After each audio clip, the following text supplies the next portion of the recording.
ஜல்லிக்கட்டு துடிக்காரு. நீ ரொம்ப நல்லா இருக்க. ஏன் ராஜாவை சொல்ல நாசமா போன்னு சொல்லியிருக்கேன்.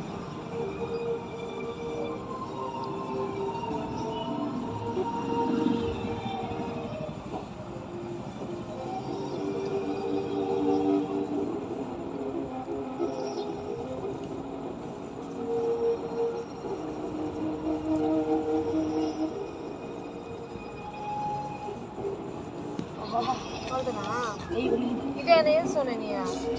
இது என்ன சொன்னா? நான் இது ஃபுல்லாக எழுத முடியுமா? நான் காம்போசிஷன் வேற